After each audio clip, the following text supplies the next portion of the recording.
Bismillahirrahmanirrahim. Assalamualaikum warahmatullahi wabarakatuh. Waalaikumsalam warahmatullahi wabarakatuh. Bapak Ibu yang kami hormati, izinkan kami dari kelompok 5 akan menyajikan bermain peran pada kesempatan kali ini. Sebelumnya kami perkenalkan dulu kelompok kami.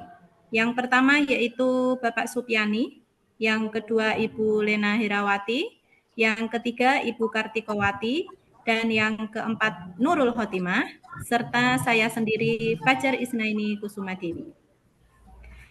Pada kesempatan kali ini, kami akan bermain peran tentang sebuah kasus yang terjadi di SMP Bahagia, di mana Pak Budi selaku Kepala Sekolah SMP Bahagia merasakan kualitas pembelajaran di SMP-nya merasa stagnan.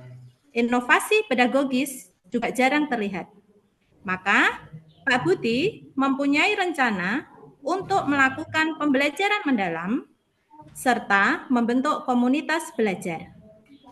Dan Bu Siti selaku guru senior merasa khawatir dengan apa yang akan dilaksanakan oleh Pak Budi karena Bu Siti merasa metode pengajaran yang dilakukan selama ini sudah baik. Nah, pada kesempatan kali ini, dalam bermain peran, Pak Budi akan diperankan oleh Bapak Supyani dan Bu Siti akan diperankan oleh Ibu Kartikowati. Sedangkan Bu Lena Herawati dan Bu Nurul Khotimah akan berperan sebagai observer. Mari kita saksikan. Selamat pagi Ibu Siti, terima kasih sudah menyempatkan waktu. Saya ingin mendengar lebih jauh pandangan Ibu tentang rencana pembelajaran mendalam dan komunitas belajar profesional tadi, Ibu. Nggih Pak Budi, begini Pak, terus terang saja, saya masih khawatir Pak. Selama ini cara kita mengajar sudah berjalan baik, tetapi perubahan ini saya takutkan justru malah menambah beban saya sebagai seorang guru. Begitu nggih. Nggih, saya memahami kekhawatiran Ibu. Perubahan itu memang tidak mudah. Justru kita ingin menjalaninya bersama-sama, bukan sebagai beban, akan tetapi sebagai proses belajar bersama. Tapi begini Pak, yang saya khawatirkan, apakah semua guru itu nantinya siap Pak? Apalagi dengan pendekatan inquiry kolaboratif, bukankah itu nanti akan membutuhkan waktu dan kesiapan yang matang tentunya Pak? Nggih, betul sekali Bu. Jadi karena itu ini kita lakukan tidak secara langsung berubah total. Jadi kita mulai dari skala kecil dulu. Misalnya satu proyek sederhana berbasis masalah yang nyata di kelas penjenengan dan nanti kita refleksikan bersama di komunitas belajar. Jadi tidak langsung diterapkan di semua kelas, begitu Pak Budi? Nggih, tidak Bu. Jadi kita lakukan secara bertahap atau dengan piloting project. Saya juga akan mendampingi dan memastikan ada ruang diskusi di setiap minggunya. Di situ kita nanti bisa saling berbagi praktik baik serta tantangan-tantangan yang kita hadapi. Baik Pak, kalau begitu misal nanti kalau ada pendampingan dan ruang refleksi mungkin akan lebih ringan nih Pak nggih. Tapi bagaimana dengan target kurikulum kita ke depan Pak Budi? Nggih, betul Bu. Untuk pembelajaran mendalam itu justru sangat membantu murid untuk memahami konsepnya dan akan lebih bermakna tentunya. Maka fokus kita tetap capaian kurikulumnya, tetapi dengan cara yang lebih kontekstual dan kolaboratif tentunya. Nggih Pak, saya sudah mulai memahami arahan dari Pak Budi. Mungkin kita bisa mencoba dimulai dari mata pelajaran saya nggih Pak nggih, dengan topik yang relevan tentunya. Nggih, betul begitu Bu. Jadi itu awal yang baik. Nggih, terima kasih Ibu atas keterbukaan panjenengan. Mari kita merencanakan, mari kita lakukan bersama-sama. Secara saya percaya panjenengan itu berpengalaman. Maka sangat berharga untuk menjadi contoh bagi guru-guru lain di sekolah kita. Baik Pak, saya bersedia mencoba. Asalkan nanti kita ada komunikasi yang baik, Pak. Kita benar-benar saling mendukung satu sama lain supaya target kita ke depan juga bisa lebih baik dan apa yang kita targetkan akan sesuai yang seperti kita harapkan. Tentu Ibu. Jadi transformasi ini bukan tentang kebijakan saya selaku kepala sekolah, namun memang tentang budaya belajar untuk kita belajar bersama. Pak Budi, terima kasih arahannya Pak. Sama-sama Bu Siti. Terima kasih kepada Pak Supiani dan juga Bu Kartikowati yang sudah memainkan perannya.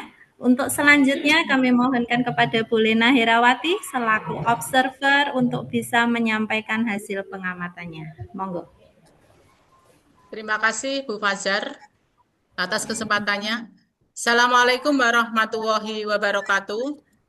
Waalaikumsalam warahmatullahi wabarakatuh. Puji syukur kita panjatkan kehadirat Tuhan Yang Maha Esa karena pada kesempatan ini kami dari kelompok 5 dapat menyampaikan hasil refleksi dan kesimpulan dari kegiatan LK 1.2 bermain peran yang mengangkat tema transformasi pembelajaran di SMP Bahagia. Berdasarkan dialog tersebut, kami memperoleh pemahaman bahwa transformasi pembelajaran bukanlah proses yang dapat dilakukan secara cepat atau sekedar melalui kebijakan sepihak. Perubahan membutuhkan proses bertahap yang dilandasi komunikasi empatik, pendekatan persuasif, serta semangat kolaboratif. Seorang kepala sekolah sebagai pemimpin pembelajar memegang peranan yang sangat strategis dalam menentukan arah dan keberhasilan perubahan tersebut. Keteladanan sebagai pembelajar sejati, kemampuan membangun rasa percaya, serta kesediaan menyediakan ruang refleksi yang aman bagi guru menjadi kunci utama dalam menciptakan perubahan yang bermakna. Sikap kehati-hatian atau keraguan dari guru tidak seharusnya dipandang sebagai bentuk penolakan, melainkan sebagai wujud tanggung jawab profesional yang perlu dihargai dan didampingi dengan bijaksana. Selain itu, dialog tersebut juga menunjukkan bahwa penerapan inquiry kolaboratif dapat dimulai dari langkah-langkah sederhana dan realistis, seperti pelaksanaan pilot project dan refleksi rutin melalui komunitas belajar profesional. Pendekatan ini memberi kesempatan kepada guru untuk mencoba, mengevaluasi, dan memperbaiki praktik pembelajaran secara bersama-sama.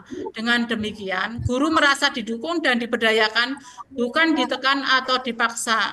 Dalam proses ini, kepala sekolah berperan sebagai fasilitator yang membuka ruang diskusi, sebagai pembentuk budaya kolaboratif yang saling menghargai, sekaligus sebagai penjaga fokus agar seluruh upaya tetap bermuara pada peningkatan kualitas pembelajaran dan hasil belajar siswa. Melalui kegiatan ini, kami semakin menyadari bahwa kepemimpinan pembelajaran bukan sekedar konsep, tetapi praktek nyata yang membutuhkan komitmen, konsistensi, dan keteladanan. Semoga pembelajaran dari kegiatan ini dapat menginspirasi kita semua untuk terus bertumbuh dan menguatkan peran sebagai pemimpin pembelajar di satuan pendidikan masing-masing. Demikian yang dapat kami sampaikan. Assalamualaikum warahmatullahi wabarakatuh. Waalaikumsalam warahmatullahi wabarakatuh. Hasil pengamatan yang sudah disampaikan oleh Bu Lena. Untuk selanjutnya dari observer kedua kita, Ibu Nurul mungkin bisa menambahkan. Oke. Terima kasih Bu Fajar atas waktu yang sudah disampaikan kepada kami. Di sini saya hanya sedikit akan memberikan penguatan terkait dengan observer dari Ibu Lena, bahwasanya memang betul peran kepala sekolah itu sebagai pemimpin pembelajaran juga sangat terlihat penting sekali dalam sebuah satuan pendidikan, terutama dalam membangun kepercayaan, memberikan contoh dan mendampingi guru dalam proses perubahan. Nah, selain itu, langkah sederhana seperti mencoba praktik baru dan melakukan refleksi bersama dapat menjadi cara yang baik untuk memulai perubahan di sebuah satuan pendidikan. Secara keseluruhan, pemaparan ini sudah menunjukkan bahwa perubahan pembelajaran dapat dilakukan secara bertahap dengan kerjasama yang baik dan tetap berfokus pada peningkatan pembelajaran murid. Itu yang dapat saya sampaikan terhadap penguatan pada praktek ini. Terima kasih. Terima kasih Bu Nurul, luar biasa sekali. Demikian Bapak Ibu, hasil dari kelompok kami untuk memainkan peran. Semoga apa yang kita tampilkan pada kesempatan kali ini bermanfaat untuk kita semua. Kurang lebihnya mohon maaf. Billahi taufik wal hidayah. Wassalamualaikum warahmatullahi wabarakatuh. Waalaikumsalam Waalaikumsalam warahmatullahi wabarakatuh. wabarakatuh.